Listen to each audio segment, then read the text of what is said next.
Deo, please, sumagot ka. Nasaan ka na ba? Paulit-ulit tinatawagan ni Ivy ang number ni Deo sa cellphone niya. Malalim na ang gabi pero wala pa rin ito. Nag-aalala na siya at hindi niya na rin maiwasang mag-isip ng kung ano-ano. Bigla na lang umiyak ang anak niyang si Cleo. Mabilis siyang lumapit sa bata at binuhat ito. Isa pa sa dagdag alalahanin ang kondisyon ng anak niya.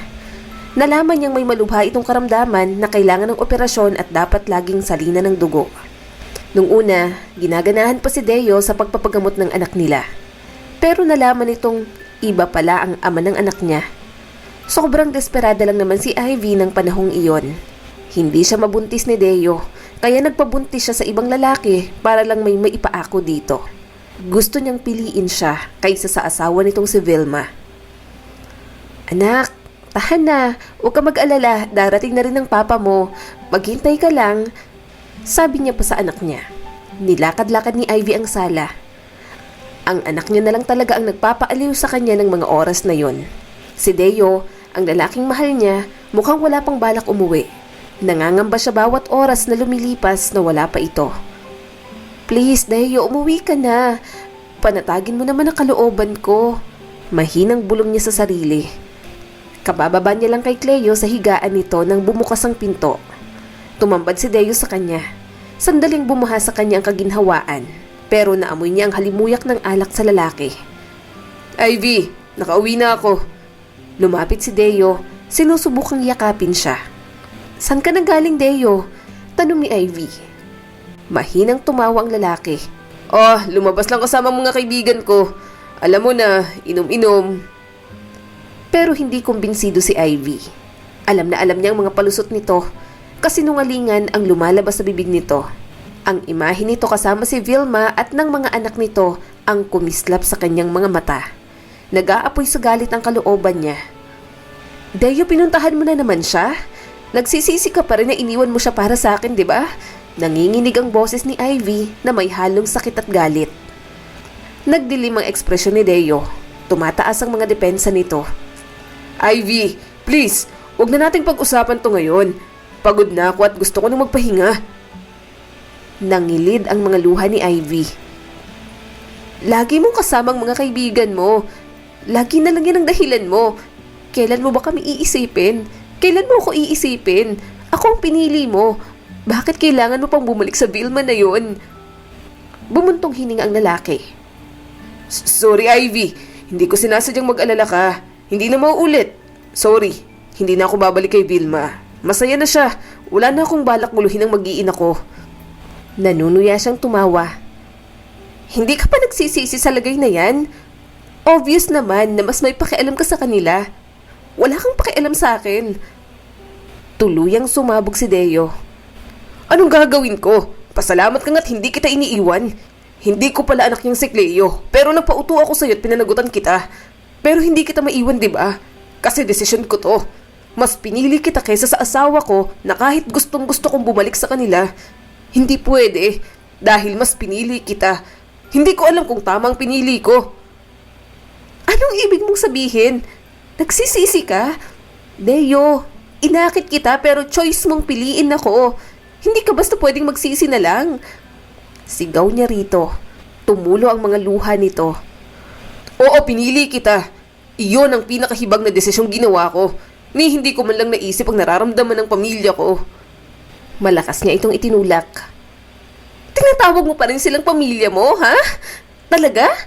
Hindi ka na makakabalik sa kanila. Kahit anong gawin mo, hindi ka na makakaalis sa akin. Bumagsak sa sofa si Deo. Alam ko. Hindi na napigilang umiyak ni Ivy.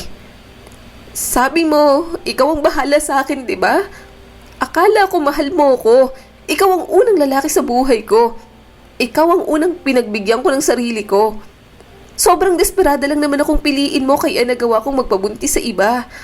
Sinong ama ni Cleo? Si Jan ba? Tanong sa kanya nito. Umiling siya kaagad.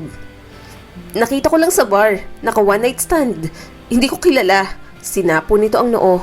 Wala itong sinabing kahit ano, pero hangad ni Ivy na mapagtanto nito lahat ng ginawa ni Deo sa kanya.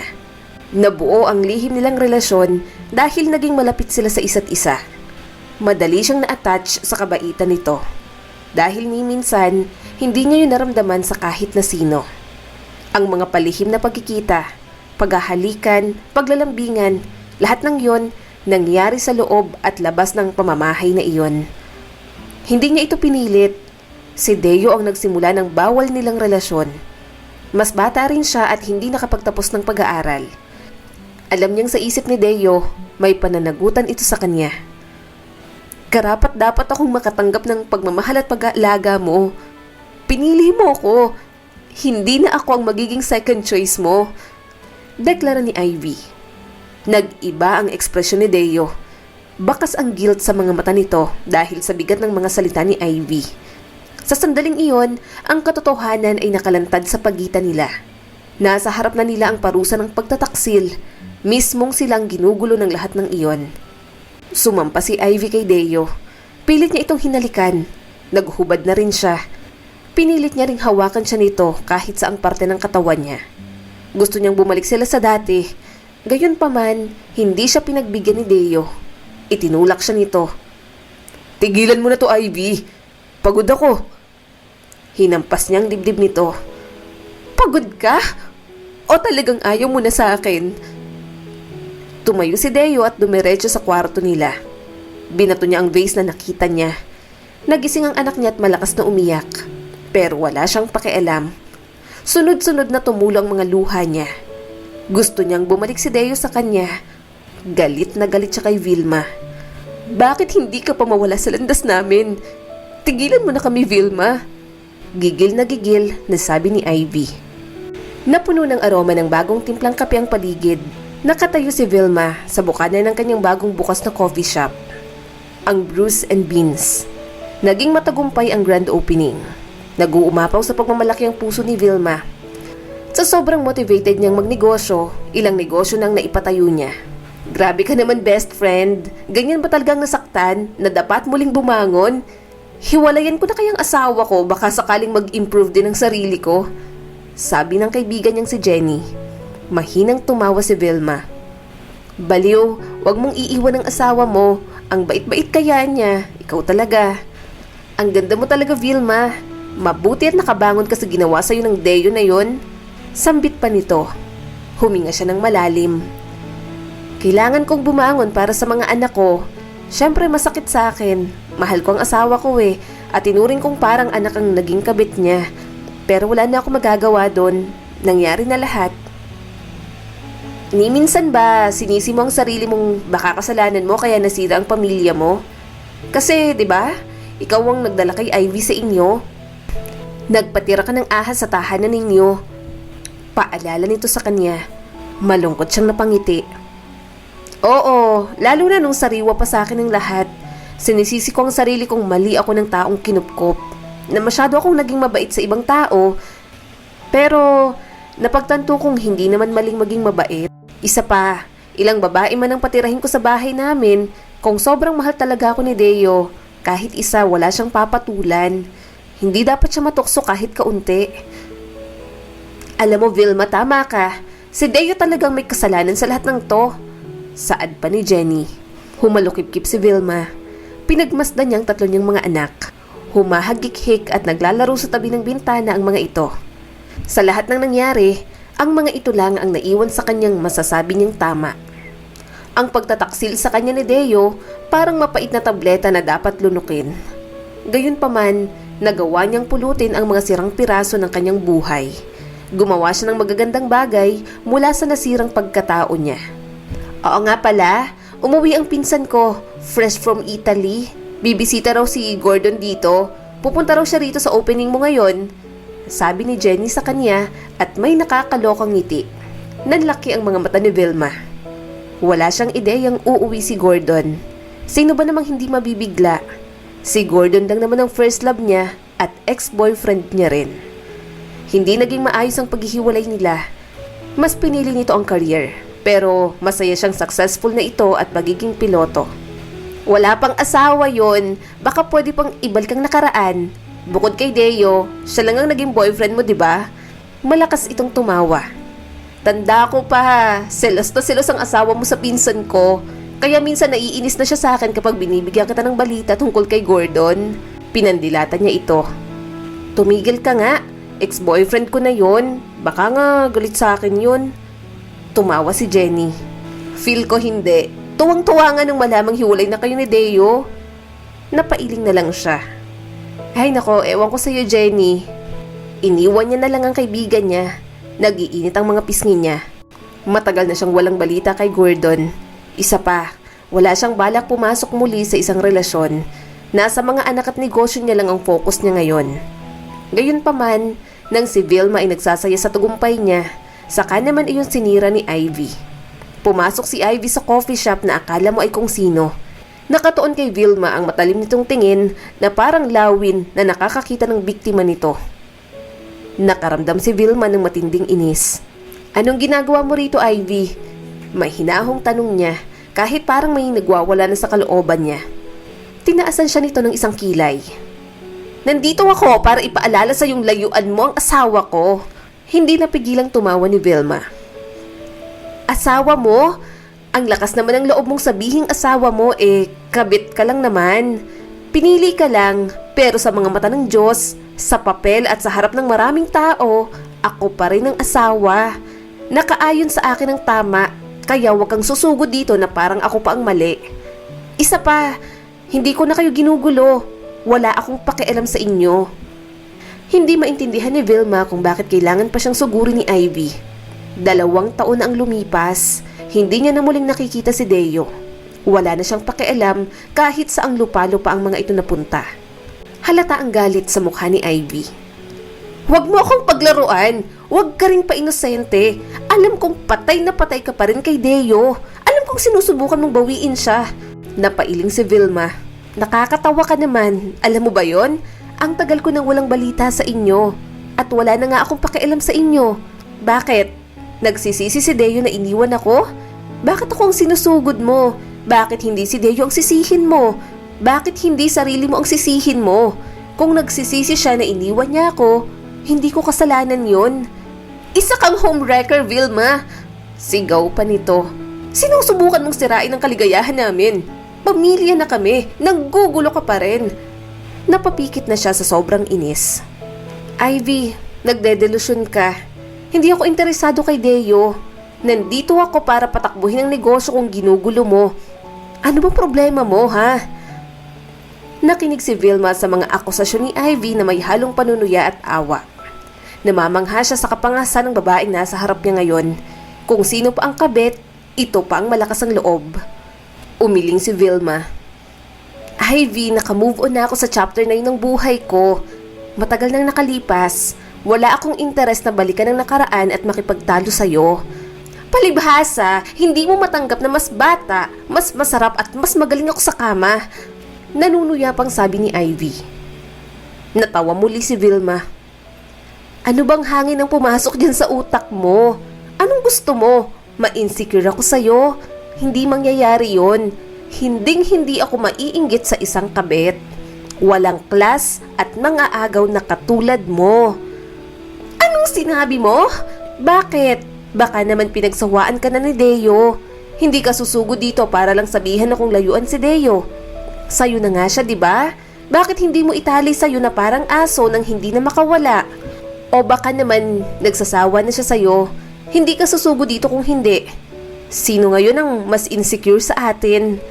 Natatawang pangaasar niya pa. Suminghap siya nang hawakan ni Ivy ang kanyang braso. Bumabaon ang kuko nito roon. Hindi siya makapaniwalang magagawa sa kanya ni Ivy ang ganoon. Ano ba? Kinalas niya ang braso niya rito. Ramdam niyang sumugat iyon sa kanya. Sasampalin niya sana ito pero may pumigil sa kamay ni Ivy. Umawang ang bibig niya. Sasampalin pa sana siya nito pero may pumigil sa kamay ni Ivy.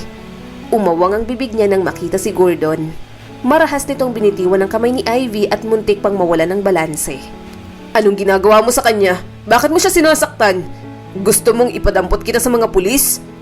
Mariing tanong ni Gordon kay Ivy. Walang nagawa si Ivy kundi ang umalis ng coffee shop. Lumapit sa kanya si Jenny na kababalik lang galing sa banyo. Anong nangyari? Ayos ka lang? Si Ivy yun na. Tanong sa kanya ng kaibigan niya. Oo, ayos lang ako. Hinawakan ni Gordon ang braso niya. Hindi ka okay. May sugat ang braso mo. May first aid kit ba kayo? Malawak na ngumiti si Jenny at inasar ang pinsan nito. Hala, nandito ka na. Ayan na, nagpapakitang gilas ka na kay Vilma. Aba, may bouquet of flowers pang dala. Jenny, mariing tawag niya sa kaibigan. Nahihiya siya. Mamaya ay hindi sa kanyang bulaklak na yon. Minsan talaga, may mga pagkakataong gusto niya nalang itakwil si Jenny bilang kaibigan. Tumikhim si Vilma. Sa loob, may first aid kit. Tumango naman ito. Halika, gagamutin ko yung sugat mo. Mahinang tumili ang kaibigan niya. Aapela pa sana siya pero nahila na siya ng mga ito. Kaya niya namang gamutin ang sarili niya. Isa pa, maliit na sugat lang naman iyon. Nag-init ang mga pisngi ni Vilma nang marahang gamutin ni Gordon ang sugat niya. Yun ang unang beses na nagkita sila ulit pagkatapos nilang maghiwalay noon. Hindi niya inasahang sa ganoong sitwasyon pa sila muling magkikita. Grabe naman yang si Ivy. Talagang ang kapal ng mukha para sumugod pa rito. Sabi ng kaibigan niyang si Jenny. Tumingin sa kanya si Gordon. Sino ba yon? Bakit kanya sinaktan? Huminga siya ng malalim. Si Ivy. Siya ang kabit ni Deo. Sinugod niya ako kasi akala niya pinapabalik ko sa buhay namin si Deo. Tumaas ang kilay ni Gordon. Nagkikita pa kayo? Marahan siyang umiling. Hindi na, matagal na kaming walang koneksyon, kaya hindi ko maintindihan kung saan nanggagaling ang mga sinasabi ni Ivy. Tumawa naman si Jenny. Nako, baka nagsasawa na si Deo sa kanya. Ikaw ngang asawa na loko pa. Siya kayang kabit lang? Karma nga sa kanya, ang bilis. Bakit hindi mo sila idemanda? Mahinang tanong ni Gordon. Tiningnan ni Vilma ang mga anak niya. Ano namang mapapala ko? Ayaw ko rin naman ng gulo. Isa pa, ama pa rin si Deo ng mga anak ko. Ayokong isipin nila at lumaki silang may galit din sa kanya. Bakit? Nakikipag-ugnayan ba sa'yo si Deo tungkol sa mga bata? Tanong sa kanya ni Jenny. Tumango si Vilma. Nung una, pero dahil galit na galit ako, ayokong palapitin siya sa mga bata. Pero ngayon, humupa ng galit ko at pwede kaming maging co-parent kahit sa mga bata na lang. Tumawa naman ang kaibigan niya. Kung ako yan, ginantihan ko na yan. Hindi ako magiging mabait. Nakita niyo itsura ni Ivy? Halatang silosa, parang mababaliw. Kung ako yan, mas lalo kong babaliwin yan kaiisip. Diba? Yun ang ginawa sa'yo nun? Palagi kang naghihinala sa kanilang dalawa. Pero dahil santa-santita ang peg ni Ivy, nabubulag ka sa katotohanan, kahit makaganti ka man lang sa paraang yun. Alam ng mga anak niyang hiwalay na sila ni Deo at ang tungkol din kay Ivy. Pero si Lily lang yata ang lubos pang nakakaintindi roon, habang ang dalawa niyang anak wala pang masyadong muwang dahil mga bata pa. Mama, kanino po galing yung flowers? Tanong nito sa kanya. Sumagot ang epal niyang kaibigan. Kay Tito Gordon mo, manliligaw ng mama mo. Jenny? Bulyaw niya sa kaibigan. Mahinang tumawa si Gordon. Patungo rin naman doon ang intensyon ko, Vilma. Kababalik ko pa lang at ayaw lang kitang biglain. Umawang ang bibig ni Vilma. Ang lakas ng tibok ng puso niya. Tinulak-tulak na siya ng kaibigan niyang kinikilig. Daig pa nilang teenager na nag-aaminan. Sinapon niya na lang ang ulo niya. Bakit mo liligawan ng mama ko? Mahal mo siya? Tanong ni Lily sa lalaki. Medyo critical pa dahil hindi pa gaanong kilala. Tumingin sa kanya si Gordon. Hindi ko liligawan ng mama mo, Lily, kung hindi ko siya mahal. Umiwas siya ng tingin. Bumuntong hininga na lamang siya. Ang dami nangyari sa araw na yon. Hindi niya na alam kung papaano iproseso ang lahat. Nagising si Deo na masakit ang ulo. Umungot siya. Sinubukan niyang umupo, ngunit napatigil siya sa ingay. Si Cleo iyon, walang tigil sa pag-iyak. Ivy! Tawag ni Deo pero walang sumagot. Pasuray-suray pa siyang bumangon sa kama. May hangover pa siya. Umupo muna siya at sinapo ang ulo. Malungkot siyang napangiti. Kapag nalalasing siya, inaalagaan siya palagi noon ni Vilma. Kaya pagkagising niya kahit papaano magaan ang kalooban niya. Ipaghahanda pa siya ng mainit na sopas at papainumin ng gamot ng dating asawa. Miss na kita, Vilma. Mahinang usal niya. Lalong lumakas ang ingay ng iyak ni Cleo. Tumayo si Deo, kinuha niya ang batang hindi naman sa kanya. Nasaan bang nanay mo? Bakit kanya iniwan dito? Tanong niya sa bata na para bang sasagot ito. Nung mga unang buwang magkasama sila ni Ivy, masaya pa siya. Ni hindi niya iniisip ang mga ginawa niyang kasalanan kay Vilma. Pero nang lumipas na ang mga taon, nagsimula na siyang magsisi. Iba pa rin ang pag-aalaga ng totoong asawa niya. Gusto niyang saktan ang sarili niya dahil nagawa niya yun kay Vilma. Binaba niya si Cleo nang tumahan na ito. Hinayaan niya na lang na maglaro ang bata sa higaan. Ilang sandali pa, bumukas ang pinto at tumambad si Ivy. Bakas ang galit sa mukha nito. San ka nagpunta? Iyak nang iyak dito si Cleo tapos iniwan mo. Sermon niya kay Ivy. Napairit naman ito sa inis. Pumunta ako sa grand opening ng coffee shop ni Vilma. Sinabi kong tigilan ka na niya. Nakakainis na siya. Sinisira niyang relasyon natin. Nanlaki ang mga mata ni Deo. Anong ginawa mo? Pinuntahan mo si Vilma? Anong ginawa mo sa kanya? Ginulo mo siya? Oo, ginawa ko. Gigil nitong sigaw. At alam mo ba, sa pinapakita mong reaksyon sa akin, mas lalo akong nagdududa. Umigting ang panga ni Deo. Hindi totoo yan, Ivy. Walang kinalaman si Vilma sa atin. Ni hindi na nga kami nagkita ulit. Bakit kailangan mo siyang sugurin doon? Hindi na siya muling nakita ni Vilma, pero siya, nakikita niya pa rin ito. Hindi rin kasi matiis ni Deo na silipin man lang ang kalagayan ng mag-iina niya. Nahihiya siyang magpakita. Masaya siyang muling nakabangon ang mga ito. Kaya ayaw niya ng manggulo pa. Pero sa ginawa ni Ivy kay Vilma, alam niyang imposible na iyon. Anong wala? May kinalaman siya. Kaya nga nagiging malamig ka na sa akin, di ba? Sinisira niya tayo.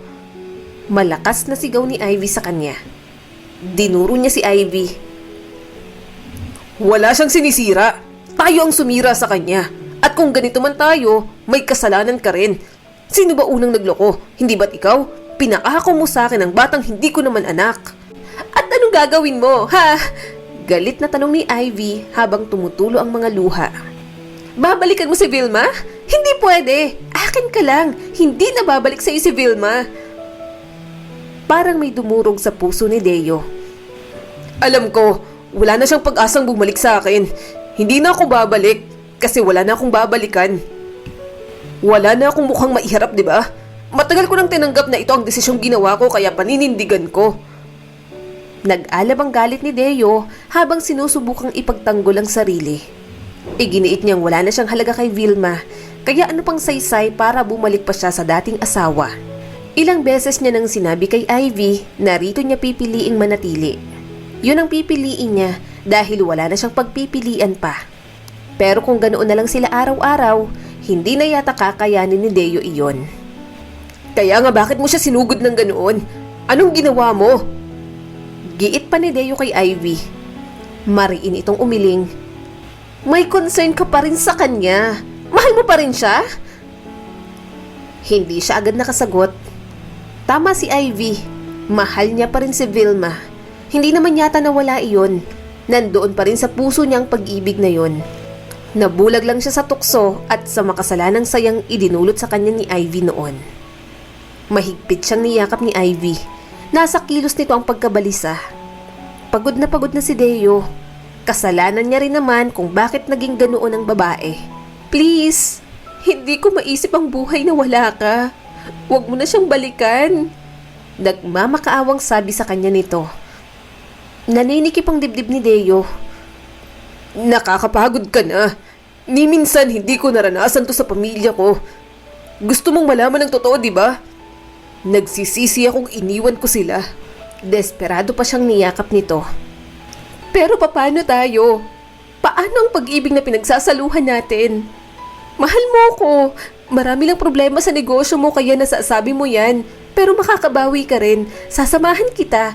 Susuportahan kita sa kahit na ano. Huwag mo lang akong iwan, Deo. Please, huwag mo akong iwan. Kailangan kita. Kailangan ka namin ni Cleo. Tumulo na rin ang mga luha niya. I'm sorry. Hindi ko ginustong saktan ka. Sorry kung kinuha ko ang kainosentehan mo. Kung may isang kasalanan man siya kay Ivy, iyon ay ang patulan niya ito. Kahit pakiramdam niya hindi siya makawala sa relasyong iyon, alam niyang may pagkakamali din siya.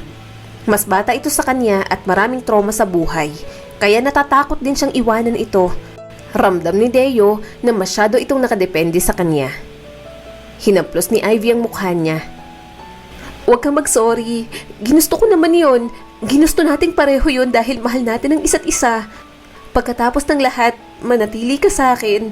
Pagagawa natin to. Gagawin ko ang lahat para mapasaya ka. Basta, wag mo lang akong iiwan ha. Palagi kitang aalagaan, Deo. Hindi na ako magpapadalos-dalos. Pagkatapos ng pag-uusap na yon, napanatag si Ivy. Pero hindi si Deo. Magkatabi sila sa kama, pero si Vilma ang naiisip niya. Gusto niyang malaman ang ginawa ni Ivy sa dating asawa at humingi ng tawad dito. Kaya naman, kinabukasan, natagpuan niyang sarili niya sa harap ng dati nilang tahanan.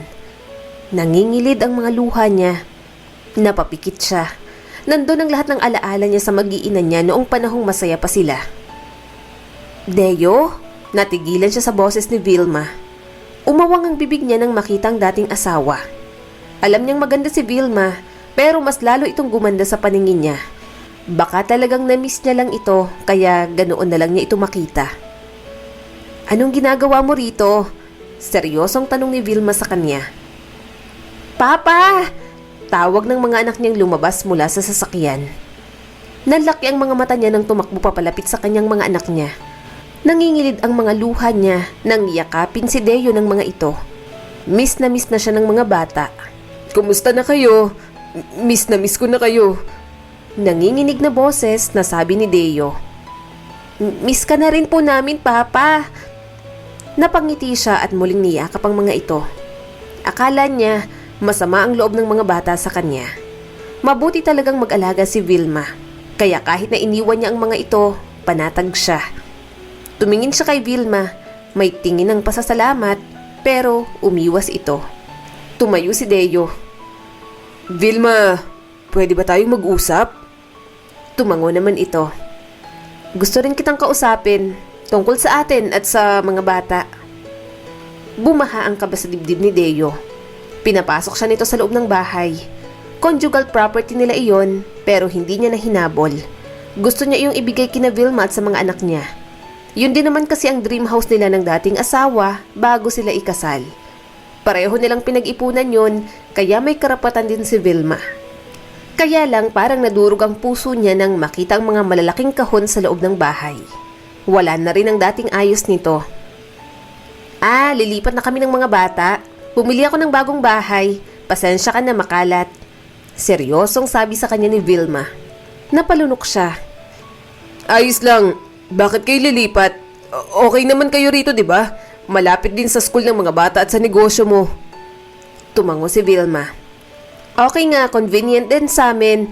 Pero hindi na sa akin okay. Hanggang ngayon, naaalala ko pa rin ang panluloko mo sa akin. Kahit saan ako lumingon sa bahay na to, kayong dalawa ni Ivy ang nakikita ko. Iniisip ko kung saan-saan sulok ng bahay na to ginagawa ninyo ang paglalampungan ninyo. Sa kwarto niya ba? Sa kwarto ba natin? Sa study office? Sa kusina? Kapag nanatili pa ako rito, mababaliw lang akong mag-isip. Pero okay na ako ngayon.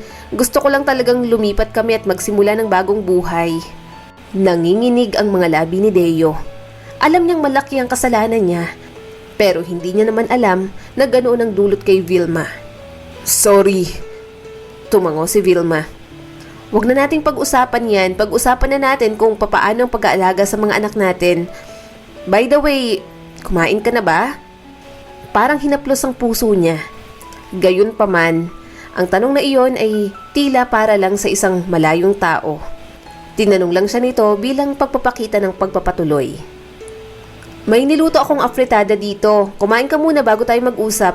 Aasikasuhin ko lang muna ang mga bata dahil galing silang school. Tinitigan lang ni Deo ang dating asawang ipinaghanda siya ng pagkain. Nang makaalis ito sa kusina, tiningnan niyang mabuti ang inihanda nito sa kanya. Tumutulo ang luha niyang kinain iyon. Luto iyon ni Vilma kaya kailangan niyang ubusin. Pinunasan niyang mga luha niya. Mas lalo niyang nararamdaman ang pagsisisi niya. Mabilis niyang inayos ang sarili nang marinig ang mga yabag ni Vilma. Hindi siya pwedeng makita nito ng ganoon. Baka isipin lang nitong nagpapaawa siya. Ayaw niya na ring maguluhan pa ito. Umupo si Vilma sa harap niya. Pag-usapan na natin ang tungkol sa mga bata. Wala namang kaso sa akin kahit ako ang gumastos sa kanila. Mga anak ko rin naman sila. Ang pinag-aalala ko lang sa kanila, yung emotional at mental state nila. Siyempre kahit nagkaganito pa rin tayo, papaka pa rin nila. Tumango naman si Deo. Ikaw ang bahala kung anong setup ang gusto mo. Sisikapin ko rin na makapagbigay ng pera para sa mga bata. Kumunot ang noo ni Vilma. Ha? Okay lang kahit ako na. Alam kong may iba ka ng pamilyang iniintindi. Isa pa, nabalitaan kong nalugi ang negosyo mo, di ba? Determinado siyang umiling. Hindi, responsibilidad ko rin ng mga bata. Anak ko sila, kaya lahat ng suporta dapat nakuha nila sa akin. Sige, kung yan ang gusto mo. Kinagat ni Deo ang pang-ibabang labi. Sila lang ang mga anak ko, kaya sa kanila ko ibubuhos ang pagiging ama ko. Gusto ko rin malaman mong hindi ako ang ama ng anak ni Ivy. Bakas ang gulat sa mukha nito. Anong sinabi mo? Bumuntong hininga si Deo. Nalaman kong hindi ko anak si Cleo. Anak siya ni Ivy sa ibang lalaki para mapilitan akong piliin siya. Gusto kong malaman mong nagsisisi ako sa lahat ng ginawa ko sa'yo, na ipinagpalit kita. Diamante ka na pero mas pinili ko pa ang bato. Kung pwede lang bumalik ako, di ba? Pero alam kong hindi na pwede. Umiling si Vilma. Huli na ang pagsisisi mo, nasaktan mo na ako. Hindi mo anak yung bata pero pinatulan mo pa rin si Ivy. Choice mo pa rin na lokohin at saktan ako. Trinaydor niyo pa rin akong dalawa. Hindi na muling nakapagsalita si Deo. Batid niya naman iyon, walang kapatawaran ng ginawa niya. Kahit anong tama pang sabihin niya, hindi na yun mababawi ang mga mali niyang ginawa. Sige na, ituloy mo na yung pagkain mo. Ete-text ko na lang sa'yo ang address na lilipatan namin. Pwede kang bumisita kapag weekends para naman hindi rin maistorbo ang mga bata sa pag-aaral. Sabi pa ni Vilma sa kanya. Gumuhit ang munting ngiti sa mga labi ni Deo. Sapat na yon. Masaya kong hindi mo ako tuluyang tinanggal sa buhay ng mga anak natin. Babangon ulit siya. May pag-asa pa siya para magpatuloy. Aayusin niyang muli ang negosyo niya para sa mga anak niya. Sapat na rin sa kanyang masulyapan si Vilma kahit hindi na katulad noon na nayayakap niya ito bilang asawa niya. Deo, lumabas ka! Vilma, lumabas ka rito! Ilabas mo si Deo! Suminghap si Deo nang marinig ang sigaw ni Ivy sa labas. Sabay silang lumabas ni Vilma. Mabilis siyang lumapit sa nagwawalang babae.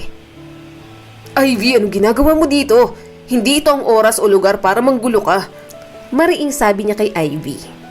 Napailing si Vilma. Mabuti pa, umalis na lang kayo. Tumango na lamang siya.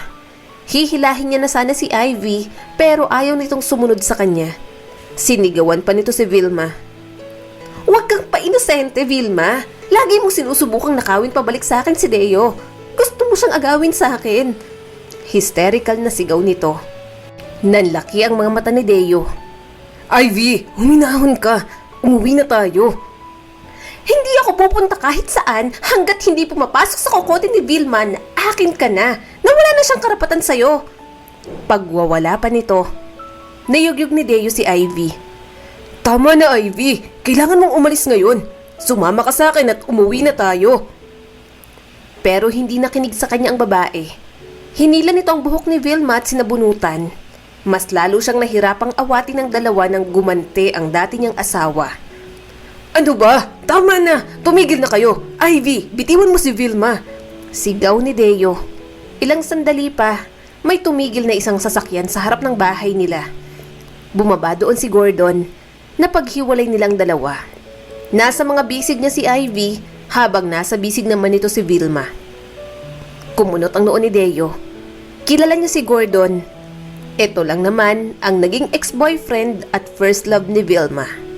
Ito lang ang tanging pinagselosan niya sa buong buhay niya. Parang may sumuntok sa kanya ng maraming beses.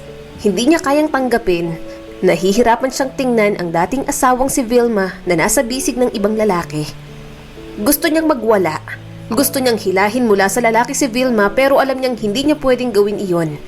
Ang kapal ng mukha mong sugurin ako ng ganito sa sarili kong pamamahay? Hindi ako makapaniwalang ganyan ka nakababa, Ivy. Ano bang iniisip mo? Pumunta ka dito at inaatake ako? Sigaw ni Vilma sa babae. Susugod pa sana si Ivy pero mahigpit niya itong hinawakan. Ivy, tama na! Patuloy itong sumigaw. Sawang-sawa na akong manatili sa anino mo, Vilma. Puro na lang Vilma, epal ka sa buhay ko. Ako ang pinili pero inaakit mo pa rin si Deo. Napairap si Vilma. Saan mo ba nakukuha yung mga sinasabi mo? Paranoid ka na? At ano naman kung bumalik siya sa akin? Paano nga? Paano ka? Asawa ko pa rin siya. Kabit ka pa rin. Alam mong may asawa na siya nang na-involve ka sa kanya, kaya dapat binabawasan mo yung pagiging praning mo. Takot ka? Takot ka sa sarili mong multo. Walang hiya ka, Vilma. Wala akong pakialam sa kasal ninyo. Ako ang mahal niya, hindi ikaw. Tumigil ka na. Alam kong ginagamit mo ang mga anak ninyo para may connection pa rin kayo. Wala na sa rasong bulyaw ni Ivy. Mapaklang tumawa si Vilma. Kahit anong gawin mo, kahit magtumbling ka pa dyan, hindi mapuputol ang koneksyon naming dalawa. At anong ginagamit? Karapatan ng mga anak kong makasama si Deo. Sinungaling ka, desperada ka. Ako ang mahal ni Deo pero nagpapapansin ka. Sigaw pa ni Ivy. Nagpumigla si Vilma kay Gordon. Mahal? Hindi mo alam ang unang bagay tungkol sa pag-ibig. Ang tunay na pag-ibig, hindi kasama ang panloloko at pananakit ng iba. Alam mo, iniintindi kita kasi bata ka pa at marami kang masasakit na pinagdaanan sa buhay. Pero yung ugali mo, sumusobra ka na. At least, pinili niya ako kaysa sa'yo. Nang aasar pa na sabi ni Ivy. Nanunuyang tumawa si Vilma. Siguro ngayon, ngunit makikita mo ang tunay na kulay ni Deo sa lalong madaling panahon. Niloko nga ako? Ikaw pa kaya? Wala ka pang nahuhuli, praning ka na agad. Galingan mo, hulihin mo kung meron.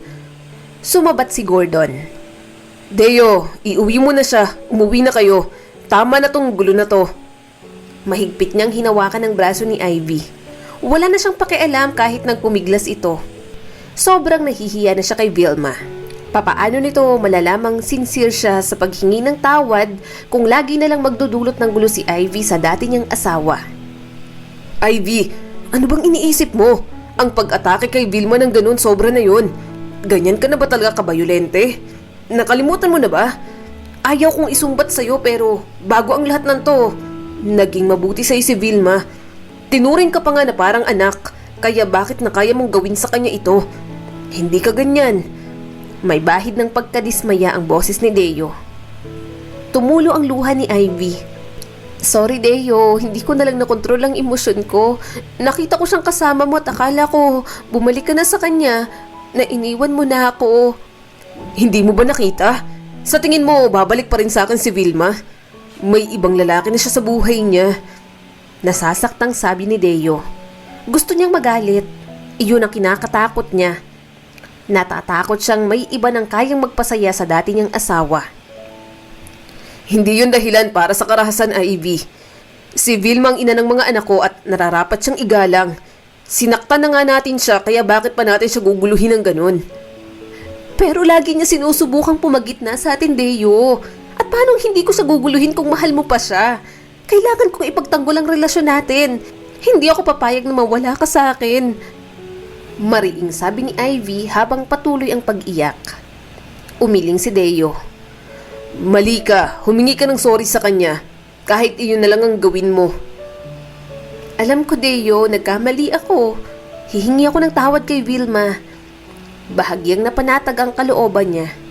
Mabuti at siguraduhin mong hindi na ito mauulit. Ayoko nang bigyan ng stress si Vilma at ang mga anak namin.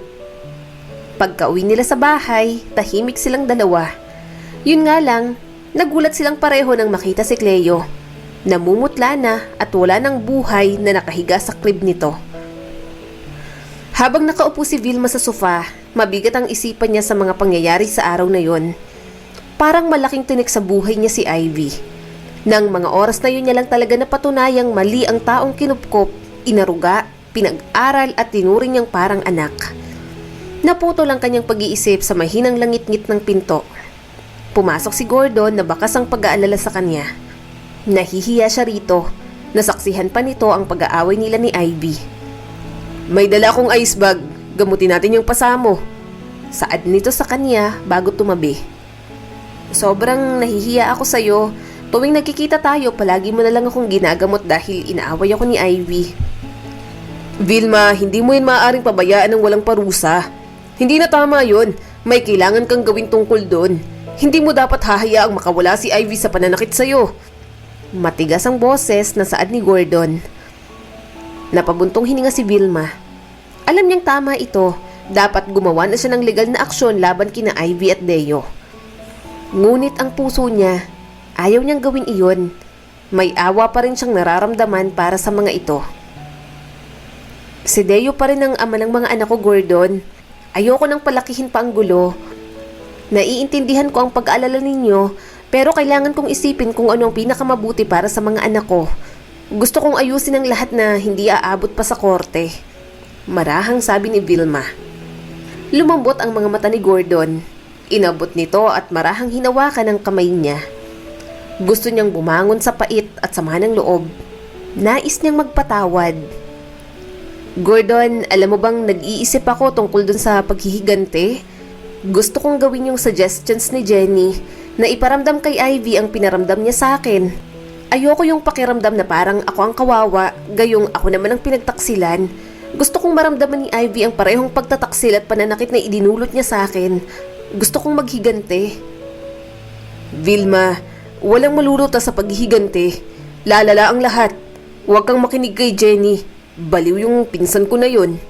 Matabang na sabi ni Gordon. Mahina siyang tumawa. Grabe ka talaga sa pinsan mo. Alam ko naman yon. Alam kong maling gawin yon. Kapag ginawa ko, parang wala na rin akong pinagkaiba sa kanila. Masaya akong marinig yun mula sa'yo. Sa ngayon, ipablatter na muna natin yung si Ivy. Ayaw kong nasasaktan ka ng ganito. Ganun ba talaga siya kabayolente? Tanong nito sa kanya. Hindi ko alam. Hindi ganun ang pagkakakilala ko kay Ivy. Kinupkup ko siya dito noon dahil ulilan na siya at wala na siyang ibang mapupuntahan. Hindi ko naman alam na aagawin niya ang asawa ko, nasisirain niya ang pamilya ko. Mula noon hanggang ngayon, mabait ka pa rin. Madali ka pa rin magtiwala. Yan ang ayaw ko sa'yo nun eh. Kaya madaming umaabuso sa'yo, masyado kang mabait. Oo ka lang ng oo kahit minsan dihado ka na. Mahinang tumawa si Vilma. Kilalang kilala mo talaga ako, no? Magkababata tayo. First love din kita. Ikaw ang una ko sa lahat. Kaya papaano kita makakalimutan? Marahang tanong nito sa kanya. Nakalimutan na yatang huminga ni Vilma. Kitang-kita niyang pagiging porsigido ni Gordon. Alam na alam niyang malinis ang intensyon nito sa kanya. Sure ka ba talagang ako ang gusto mo? Marami naman diyang iba. Oo, hiwalay na kami ni Deo, pero hindi pa annulled ang kasal namin. Matagal pa yun. Bukod doon, single ka. Successful ka pa sa buhay. Makakakita ka pa ng ibang babaeng walang ganitong buhay. Walang naging unang asawa. Walang naging mga anak. Tumaas ang mga kilay ni Gordon. Sa tingin mo ba, nasa harap mo ko ngayon kung iniisip ko yan?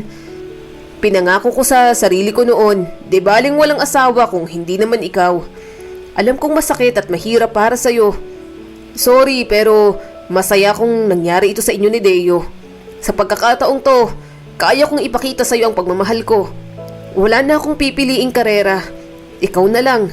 Makakabawi na rin ako sa'yo at kung pahihintulutan mo, gusto ko rin na ituring akong ama ng mga anak mo. Tinitigan nilang isa't isa. Huminga si Vilma ng malalim. Hindi niya talaga inasahang tatagal ng ganoon ang pagmamahal sa kanya ni Gordon. Hinawakan ng lalaki ang pisngi niya. Unti-unting lumapit ang mukha nito. Lalapat na sana ang mga labi nito sa kanya, pero bigla na lang niyang narinig ang malakas na sigaw ni Jenny. Napamura sa inis si Gordon. Tumayo ito at hinarang agad ang pinsan nito. Ano bang problema mo? Bakit mo ako pinapaalis? Nag-aalala lang ako sa kaibigan ko. Buliyaw pa ni Jenny. Natawa na lang si Vilma. Mga teenager pa lang sila noon, hindi na talaga magkasundo ang magpinsan. Kaya pag may date sila ni Gordon noon, palagi itong sumasama. Palagi tuloy naiinis ang lalaki. Sa kabilang dako naman, nag-iisang nakatayo si Ivy sa kanyang sala. Nilalamon siya ng pighati at galit. Tiningnan niyang larawan ng kanyang pinakamamahal na anak na si Cleo. Hindi niya matanggap ang pagkawala nito. Gusto niyang sisihin si Vilma. Kung hindi dahil dito, naalagaan sana sila ng maayos ni Deo. Hindi siya papayag na hindi siya makakaganti. Huwag kang mag-alala anak, maniningil tayo sa lahat ng nang-api sa atin. Hindi ako papayag na maging ganito tayo. Halos nasisiraan na ng ulo na saad niya sa kawalan. Tiningnan niya ang mga post ni Vilma sa social media. Masaya ito sa birthday party ng anak nitong si Lily. Nandoon din si Deo. Binato ni Ivy ang cellphone niya. Inaagaw mo talaga siya sa akin, Vilma. Tumayo siya at pumunta sa birthday party. Invited dapat siya. Ayaw ni Ivy na naiiwan siya. Nakarating si Ivy sa magandang villa kung saan puspusan ang birthday party ng anak ni Vilma. May isang piraso ng basag na salamin na lihim na nakatago sa kanyang palad. Ang mga mata ni Ivy nag-alab sa matinding poot. Nagtanim siya ng galit kay Vilma. Ito ang may kasalanan kung bakit nangyari sa kanya ang lahat ng yon. Sa isip ni Ivy, si Vilma ang dapat sisihin. Pagpasok niya sa magarbong party, ang yabag ni Ivy ay saglit na napawi. Tila bumagal ang oras nang isara niyang distansya kay Vilma.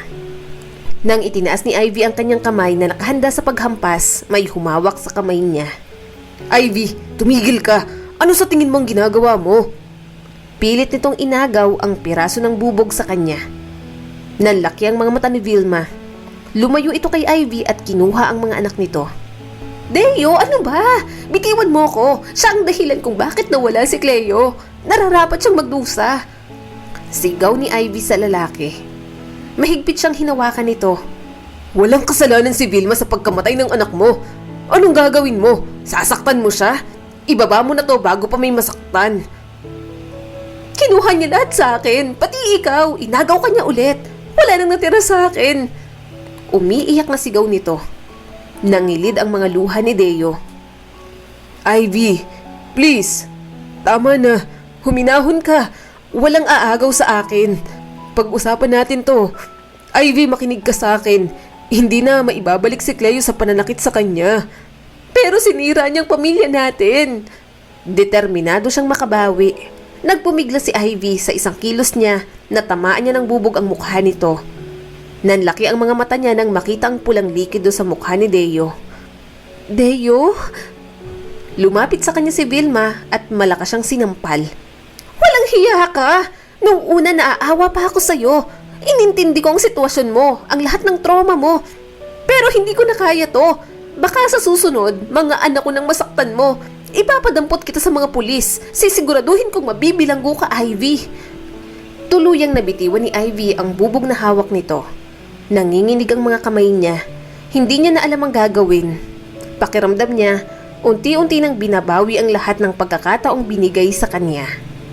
Makalipas ng 8 taon, pinagmamasdan ni Vilma si Ivy na masayang nakaupo sa garden ng mental facility na pinagdalhan dito. May hawak itong laruang baby at may standee pa ni Deo sa tabi nito. Kasama ni Ivy ang ilusyong iyon na kompleto ang pamilya nito at walang aagaw na kahit na sino. Wala pa rin bang improvement ang kalagayan niya? Tanong ni Vilma sa nagbabantay dito. Sumagot naman ito. May improvement na po, although hindi pa rin nagbabago ang ugali niya. Pero hindi na siya katulad ng dati na madalas nagwawala. Basta ibigay niyo ang medication na kailangan niya. Alagaan siya rito. Marami na siyang pinagdaanan. Gusto kong gumaling pa rin siya. Yun ang katotohanan. Kahit maraming kasalanan sa kanya si Ivy, gusto niya pa rin makita itong bumangon. Gusto niyang maging maayos muli ang buhay nito. Bumuntong hininga si Vilma. Lumabas siya ng facility. Sinalubong agad siya ni Gordon at hinalikan sa pisngi. Kumusta? Malungkot ka na naman. Nalulungkot pa rin talaga ako sa sinapit ni Ivy. Marami siyang ginawang masama sa akin pero hindi ko naman hiniling na mangyari ito sa kanya. Hinaplos nito ang buhok niya. Wala kang kasalanan. Ganyan lang ang nararamdaman mo kasi mabuti kang tao. Halika na, baka naghihintay ng mga bata. Susunduin pa natin sila. Ihatid natin sila kay Deo. Napag-usapan namin na sa kanya matutulog ang mga bata. Nakangiting tumango si Gordon. Hinawakan nito ang kamay niya at dinala sa sasakyan. Napaka-maunawain talaga ng boyfriend niya. Kahit nagkikita sila ni Deo bilang co-parent, ni minsan, hindi niya ito narinig magreklamo. Minsan pa nga, ito ang naghahatid kay Deo kapag gustong makita ng dating asawa niya ang mga bata. Ilang sandali pa nakarating na sila sa school ng mga ito. Natawa na lang sila pareho ni Gordon sa ingay ng mga bata sa loob ng sasakyan. Nang makarating sila sa bahay ni Deo, naabutan nilang may bagong luto itong pagkain. "Papa!" Tawag ng mga anak niya. Niyakap nito ang mga anak nila. Napangiti siya. Hiwalay na sila ni Gordon pero masaya siyang umayos na ang kalagayan nito. Gordon, Vilma, dito na kayo kumain. Nagluto ako ng marami. Nakangiting paanyaya ni Deo sa kanila. Lumingon siya sa boyfriend niya. "Gusto mong dito kumain?" Tumango naman si Gordon. Oo, para malait ko ang luto ni Deo. Natawa na lang siya nang nagpalitan ng pangaasarang dalawa. Naging magkaibigan ng mga ito dahil naging parehong ama ang mga ito sa mga bata. Akala ni Vilma, sa dining area sila pupunta. Laking gulat niya nang hinila siya ng mga bata sa bakuran. Nanlaki ang mga mata niya nang makita ang setup doon. Isang marriage proposal para sa kanya. Napatingin siya kay Deo. May malungkot na ngiti sa mga labi nito pero alam niyang hindi ito pipigil. Batid niyang gusto nito palagi ang kasiyahan niya. Alam kong hindi pa naaayos ang annulment papers ninyo ni Deo. Pero gusto kong magbitiw ng pangako sa'yo para mapanatag ka. Marahang sabi sa kanya ni Gordon. Hindi mo na kailangang gawin yon. Walang pagkakataong hindi ako naging panatag sa'yo, Gordon. Alam kong mahal na mahal mo ako. Gusto kong mangako. Kahit anong mangyari, ikaw pa rin talaga. Sa'yo ko lang naisip bumuo ng isang pamilya. Alam kong marami kang takot na sumubok ulit. Pero naging matapang ka para sa akin. Pinili mo ulit sumugal para sa akin. Kaya gusto kong gawin ang parte ko. Gusto kong siguraduhin sa yung panalo ka sa pagpili sa akin.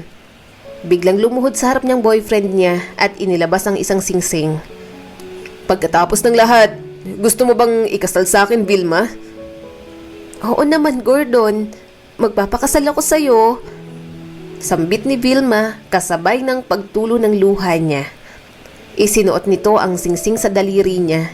Napangiti siya nang yakapin siya nito ng mahigpit. Napatingin siya kay Deo na pumapalakpak habang nakatingin sa kanila. Hangad niyang dumating ang araw na makabangon na ito mula sa lahat ng nangyari. Dahil sa pagkakataong iyon, sarili niya munang iisipin niya. Hindi pipigilan ni Vilma ang sarili na magmahal muli. Baka hinayaan talaga ng Diyos na masira ang lahat para sa kanya, para maranasan niya ang bagong buhay na mas nararapat para sa kanya. Ang part 1 ng kwento na ito ay ilalagay namin ang link sa comment section. Maraming salamat sa patuloy na panonood sa aking munting channel. Kung nagustuhan mo ang videong ito ay huwag mo kalimutang mag-like and subscribe at pakipindot mo na rin ang notification bell para updated ka sa mga susunod nating video.